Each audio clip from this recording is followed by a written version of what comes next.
Hello everyone, আমি দেবী। আমার এই ছোট্ট পরিবারে তোমাদের সবাইকে অনেক ওয়েলকাম আর অনেক ভালোবাসা জানিয়ে শুরু করছি আমার আজকের ভিডিওটা। তো তোমরা সবাই কেমন আছো জানি না, আশা করছি সবাই খুব ভালো আছো আর আমিও মোটামুটি ভালো আছি। তো তোমাদের সবাইকে আমার একটি রিকোয়েস্ট, আমার এই ভিডিওটাতে লাস্ট অবধি তোমরা আমার সাথে থাকবে, আমার ভিডিওটা একটু ওয়াচ করবে। আর যদি ভিডিওটা ভালো লাগে তাহলে কে কোথা থেকে আমার ভিডিওটা দেখছো, কতদিন থেকে আমার ভিডিওটা দেখছো, প্লিজ একটু কমেন্টে বলে দেবে।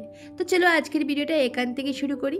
তো এখন বাজে মোটামুটি ঘড়িতে সকাল 7টা, আর এখনই আমি ঘুম থেকে উঠলাম। আজ একটু লেটেই উঠলাম আর কি। তো আজ যেহেতু আমার ছুটি আছে আর কি, তো তাই একটু লেট করে ঘুম থেকে উঠলাম। আর উঠেই তোমরা দেখতে পাচ্ছ আমি সব ঘরের দরজা জানালাগুলো খুলে দিলাম। আর এদিকে আমি তোমাদেরকে দেখাচ্ছি যে দেখো চতুর্দিকটা কতটা পরিষ্কার, মানে আজ আর মনে হচ্ছে যে রৌদ্র দেবে, বৃষ্টি মনে হয় দেবে না। তবে ভালোভাবে যে রৌদ্র দেবে সেটাও মানে পুরো বোঝা যাচ্ছে না, কারণ হচ্ছে আকাশের দিকে তাকালে দেখা যাচ্ছে একদিকটা পুরোটা পরিষ্কার, আবার আরেকটা দিকে মেঘলা মেঘলা একটু ভাব আছে, মানে কিছুক্ষণ পরে হয়তো বৃষ্টি আসতেও পারে, এরকম একটা অবস্থা, পুরোটা পরিষ্কার না।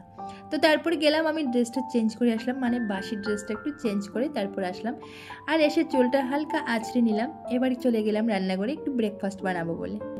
আর এদিকে ব্রেকফাস্ট বানাতে এসে কিচেনে এসে কিন্তু আমার হাজব্যান্ডের সাথে আমার ঝগড়া লেগে গেল। ঝগড়া বলতে কি জানো তো, ওই যে কাল রাত ডালিয়া ভিজিয়ে রেখেছিলাম, তো ডালিয়া তো রান্না করবো, ঠিক আছে ডালিয়ার সাথে কি বানাবো। তো তার জন্য ভাবতে ভাবতে হাজব্যান্ডকে বললাম যে যাও তাড়াতাড়ি বাজার থেকে কিছু নিয়ে আসো, ডালিয়ার সাথে কি রান্না করবো। হাজব্যান্ড বললো আমি এখন যাবো না বাজারে, খাওয়া দাওয়া করে মানে ব্রেকফাস্ট করেই তারপর যাব। তো আমি বললাম কি রান্না করবো, করে যে কিছু নেই, শুধু আলু আছে আর ডিম আছে। তো আমার হাজব্যান্ড বললো ওই ডিম দিয়ে আলু দিয়ে ডিমের ঝুরি আলু নাকি ভাজা করতে। তো সেটা আমি বললাম আমি তো এই রেসিপির কোনো নামই কোনোদিন শুনিনি, এটা আবার কীভাবে বানাবো গো। তো বললো চলো আমি তোমাকে বলবো, তুমি প্রথমে আলুটা কুচি করে কাটো।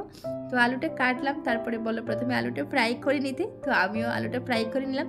শেষের মধ্যে ওই যেরকম ডিমের পুসটা বানায় আর কি, তো ডিমটা ছেড়ে তারপর এটাকে আবার আলুর সাথে হালকা ভেজে নিয়ে লাস্টে কী করলাম, একটু পেঁয়াজ দিয়ে দিলাম। বললো আমাকে মানে একটু পেঁয়াজ কুচি দিতাম, মানে পেঁয়াজ কুচিটা এমনভাবে থাকবে যাতে পুরো কাঁচাও না থাকে আর একটু হালকা হালকা যাতে ফ্রাই হয়।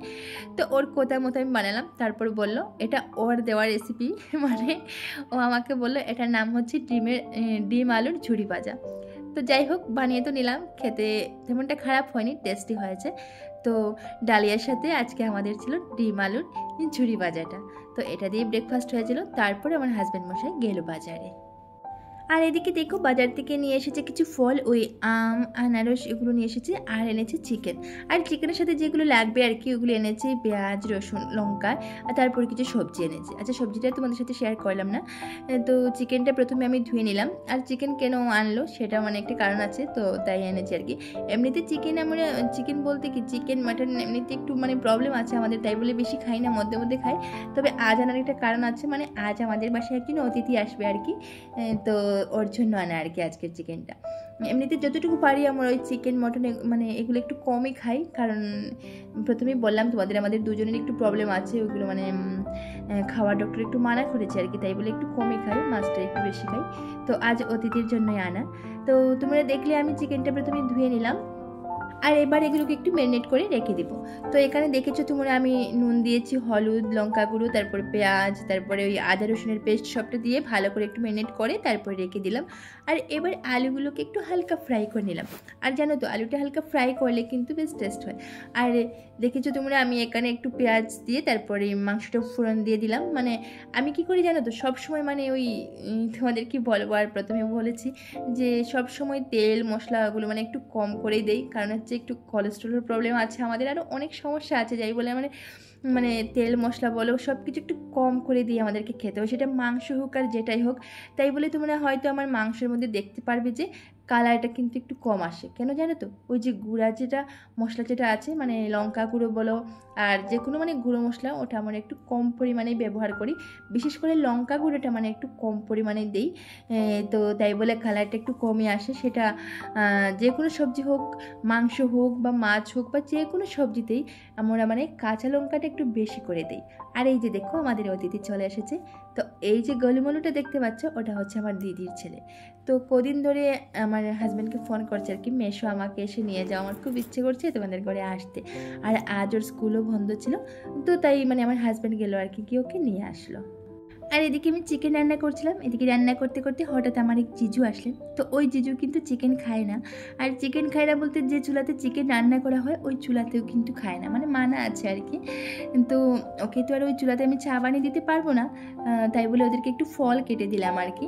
তো আম, আনারস ওগুলোই কেটে দিয়েছিলাম আর কি। তো ওদের খাওয়া দাওয়া শেষ করার পর আমি বাসনটাও একটু ধুয়ে নিলাম। ভাবলাম বাসনটা ধুয়ে তারপর স্নানে যাব, কিন্তু স্নানে গিয়ে আর স্নানটাও ভালোভাবে করলাম মানে আর কি, গাটা ধুয়ে নিলাম, মাথায় আর জল দিলাম না। কারণ হচ্ছে আজ শরীরটা খুবই খারাপ লাগছে, মানে জ্বর একটা মানে ভাব এরকমই লাগছে। তো ভাবলাম যদি মাথায় জল দিই তারপর আবার জ্বর চলে আসে তাহলে আবার সমস্যা হবে। তো মাথায় আর জল দিলাম না, এমনিতে গাটায় ধুয়ে আর ড্রেসটা চেঞ্জ করে চলে আসলাম। আর এদিকে আবার হাজব্যান্ডকে বললাম যে তুমি ঠাকুর সেবাটা দিয়ে দেবে, কতটুকু দেবে তো জানি না, যদি ঠাকুর সেবাটা নাও দেও বলছে তাহলে ঠাকুরের সামনে একটু ধূপ দেখিয়ে তারপর আসবে। আর এদিকে দেখো আমি চুলটা আঁচড়ে একটু ফ্রেশ হয়ে নিলাম। আর এদিকে মুখে একটু ক্রিম টিম দিয়ে আর হালকা একটু সিঁদুর পরে তারপর চলে আসলাম রান্নাঘরে। এবারে আমরা খাওয়াটা রেডি করবো আর কি। কারণ হচ্ছে আমাদের যে গলুমলু ওর আর কি, মানে চিকেন বলে মাটন বলে এগুলো দেখলে মানে একটু তাড়াতাড়ি একটু খিদে লেগে যায়, বাচ্চা মানুষ তো তাই। তো সাথে আমি ডিমও রান্না করছিলাম, কিন্তু সবাই বলছে যে না আমরা ডিম খাবো না, শুধু চিকেন দিয়ে খাবো। আর যে কোনো কিছু বলো, এই মাংস হলে চিকেন মাটন যে কোনো কিছু বলে, মাংস হলে পরে অন্য কিছু দিয়ে কিন্তু খেতে ভালো লাগে না।